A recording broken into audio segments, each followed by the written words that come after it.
T20 का squad और ODI का स्क्वाड, उसके हवाले से डिस्कशन हो रही थी। ODI पे तो खैर हमने अभी ज़्यादा बात ही नहीं की, T20 के स्क्वाड पे ही इतनी सारी चेंजेस हैं और इतनी सारी बहस मुबाहिसे हैं कि यस उस पर बिल्कुल बात हुई है। मगर we don't want to lose the chance to talk about the performances जो कि Pakistan versus South Africa, the second test, जो परफॉर्मेंसेस, जो महान परफॉर्मेंसेस हमारी टीम की तरफ से आई। क्यों होता है ऐसा बार बार कि पाकिस्तान टीम की तरफ से कोलैप्स ऐसे ट्रिगर होता है कि आपको लगता है कि जो स्कोर कार्ड है वो टेलीफोन नंबर बन जाता है? क्या रहा, कैसा रहा आज का दिन और क्या सिलसिला रहा पूरे इस टेस्ट मैच में? ये मैच समरी आपके सामने स्क्रीन पर है जी।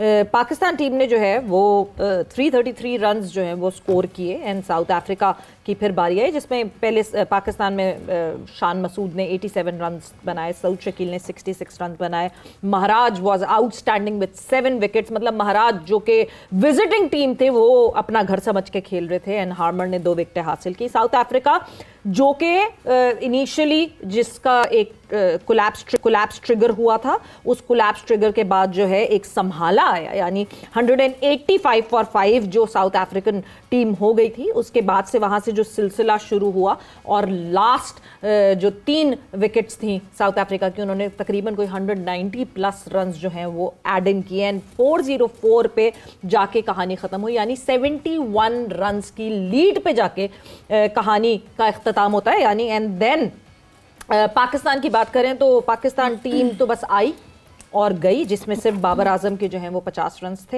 एंड इवेंचुअली साउथ अफ्रीका के लिए कहानी बहुत आसान थी। They came in 32 for 2 and South Africa won this match, a dominant win by South Africa by 8 wickets. And Iqbal साहब आपकी तरफ मैं सबसे पहले आऊंगी कि मतलब पिछले आज का दिन और इससे पिछला दिन अगर आप बात करें तो ऐसा लग रहा था कि लड़के इंटरेस्टेड ही नहीं थे, मतलब उनका दिल खत्म हो गया था खेलने से, वो खेलना नहीं चाह रहे थे, एक अजीब सी बॉडी लैंग्वेज थी, एक अजीब सा डिस्कनेक्ट था from the game. And then उस पर भी प्लीज थोड़ी सी रोशनी डालिएगा। मोहम्मद रिजवान, आज तक कभी आपने किसी प्लेयर को देखा है कि वो अंपायर की जगह क्या मैं बेल्स हटा देता हूँ? वो बड़े डिजेक्टेड थे सवेरा रिजवान, क्योंकि ड्यूरिंग द टेस्ट मैच उन्हें कप्तानी से वनडे की हटा दिया गया, वरना उन्हें लास्ट ईयर अक्टूबर में पाकिस्तान की वनडे टीम का कप्तान बनाया गया था। लेकिन वो कहते हैं ना कि खुद आप अपने दाम में सयाद आ गया। ये दूसरा मौका है जब पाकिस्तान ने स्पिन ट्रैक बनाया। इस साल के अवाइल में जनवरी में वेस्ट इंडीज के खिलाफ मुल्तान में स्पिन ट्रैक बनाया, पहला टेस्ट मैच जीते, दूसरा टेस्ट मैच हार गए। और इस टेस्ट मैच के लिए भी स्पिन ट्रैक बनाए गए लाहौर और रावलपिंडी में। लाहौर का टेस्ट मैच हम जीत गए 93 रन से, लेकिन रावलपिंडी में क्या हुआ, हालांकि हम टॉस भी जीते थे। तो दरअसल मसला ये है कि हम स्पिन ट्रैक तो बनाते हैं, लेकिन क्या हमारे बैट्समैन स्पिनर्स को खेलने में महारत रखते हैं? आप साउथ अफ्रीका को देखें कि उन्होंने 36 साला हार्मर को मार्च 2023 के बाद उसको अपनी टीम में शामिल किया और उसने क्या बॉलिंग की सेकंड इनिंग्स में पाकिस्तान की। फिर महाराज पहला टेस्ट नहीं खेले, जब वो आए तो उन्होंने क्या बॉलिंग की। मुतसामी, यानी कि जो मुखालिफ टीमें हैं वो पाकिस्तान की कंडीशंस को समझते हुए स्पिनर्स को लेकर आई। उन्होंने 3 स्पिनर्स अपनी टीम में शामिल किया और उन्होंने हमें नॉकआउट कर दिया। और फिर हमारा जो लोअर ऑर्डर है सवेरा, आप देखें कि क्या हो गया है हमारी बैटिंग को, कि लाहौर टेस्ट की पहली इनिंग्स में 16 रन पर पाकिस्तान की आखिरी 5 विकेटें गिरी, दूसरी इनिंग्स में 17 रन पर आखिरी 6 विकेटें गिरी, फिर यहाँ 17 रन पर 5 विकेटें गिरी, फिर उसके बाद सेकेंड इनिंग्स में 42 रन पर हमारे 6 खिलाड़ी आउट हो गए। तो इसका मतलब है जिस टीम में सलमान अली आगा 7वें नंबर पर बैटिंग के लिए आ रहा है वो कोलैप्स हो रही है और मुसलसल कोलैप्स हो रही है। तो कौन इसकी जिम्मेदारी कबूल करेगा? इमरान फरद को इन्होंने बैटिंग कोच बनाया, इससे पहले हनीफ मलिक थे शॉर्टर वर्जन में, लेकिन पाकिस्तान की टीम जो है ना वो शुत्रे बेमुहार अगर कहें तो बेजा ना होगा कि कभी भी किसी भी तरफ चली जाती है। बट इकबाल साहब सीरियसनेस ऑफ देखें, टेस्ट क्रिकेट तो यहीं दिख जाती है ना। आप कोचिंग स्टाफ देख के ही अंदाजा लगा ले, मतलब आपको शॉर्टर फॉर्मेट में दिख रहे हैं सारे फॉरेन कोचेस को आपने जो है वो जमा किया हुआ है शॉर्टर फॉर्मेट के लिए। आप लॉन्गर फॉर्मेट में जो है वो अजहर महमूद को कोच इसलिए बना देते हैं जी 2 महीने रह गए आपकी टेन्योर में जॉब के, तो चलें जी आप भी बन जाएं, आ जाएं जी इमरान फरद। अब इमरान फरद बाबर आजम को बैटिंग सिखाएंगे क्या? ये भी आपने $1 मिलियन क्वेश्चन कर लिया है। मैं बता तो रहा हूँ कि मुस्तकिल मिजाजी की कमी है। कोई कंसिस्टेंसी नजर ही नहीं आती, फैसलों में कंसिस्टेंसी नजर नहीं आती।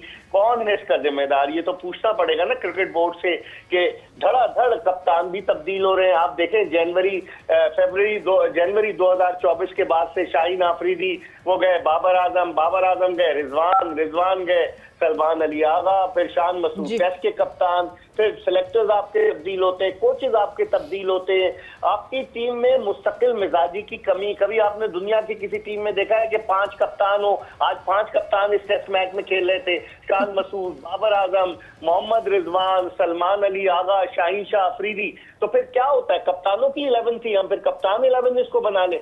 मेरे ख्याल में बहुत सारी चीजें हैं जिन पर इनको काम करने की जरूरत है। हम तो आकिब जावेद से बड़ी तवक्कुआत लगाए बैठे थे कि ब्लंट आदमी है, उन्होंने मैच फिक्सिंग के खिलाफ आवाज बुलंद की, अपने क्रिकेट कैरियर को उन्होंने खत्म किया सच्चाई की खातिर। लेकिन अब जब वो हेल्म ऑफ अफेयर्स पर आए हैं तो वो आकिब जावेद नजर ही नहीं आ रहे। मैं हैरान होता हूँ कि आकिब जावेद को हो क्या गया है। तो बहुत सारी चीजें हैं जिनको देखने की जरूरत है। इमरान साहब, मैं आपसे भी यही जानना चाहूंगी और इकबाल साहब की बात को ही आगे लेके चलना चाहूंगी कि हमें स्पिनिंग ट्रैक बनाने का क्या फायदा है जब हमें स्पिन खेलनी नहीं आती, क्योंकि वेस्ट इंडीज में भी हम ऐसे ही हारे थे।